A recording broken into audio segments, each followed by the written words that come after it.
দীর্ঘ এক যুগেরও বেশি সময় ধরে শোবিজে দাপটের সঙ্গে কাজ করে যাচ্ছেন অভিনেত্রী ও মডেল মৌসুমী হামিদ। নাটক, সিনেমা ও ওটিটি তিন মাধ্যমেই নিজের আলাদা অবস্থান তৈরি করেছেন তিনি। পর্দার ব্যস্ততার মাঝেও রমজান মাস এলে নিজেকে খানিকটা বদলে নেন তিনি। তার ভেতরের মানুষটা যেন ফিরে যায় অনেক দূরে সেই শৈশব কৈশোরে। রমজান মানেই সংযম, আত্মশুদ্ধি আর ভেতরের শান্তির সময়, এমনটাই মনে করেন মৌসুমী। অভিনয়ের ব্যস্ততার মধ্যেও চেষ্টা করেন রোজার আমেজটুকু ধরে রাখতে। তবে শুটিং সেটে রোজা রাখা যে সহজ নয়, সে কথাও অকপটে স্বীকার করলেন তিনি।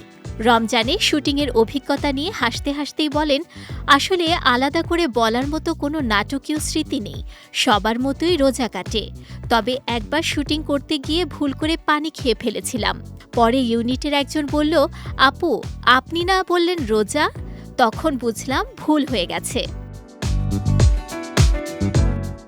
শৈশবে রোজার স্মৃতি নিয়ে অভিনেত্রী বলেন, ছোটবেলায় পুরো রোজা রাখা হতো না, থাকতাম অর্ধেক রোজা। দুপুরের দিকে প্রচণ্ড ক্ষুধা লাগলে সেটাকেই অর্ধেক রোজা বলে সান্ত্বনা দেয়া হতো নিজেকে। এদিকে রমজানের মাঝেই মুক্তি পেয়েছে মৌসুমী অভিনীত নতুন ওয়েব সিনেমা জিনের বাচ্চা। মোস্তাফিজুর নূর ইমরান পরিচালিত এ কাজটিতে তিনি অভিনয় করেছেন এক বাক প্রতিবন্ধী নারীর চরিত্রে। চরিত্রটি নিয়ে ইতিমধ্যেই দর্শকদের মাঝে আলোচনা তৈরি হয়েছে।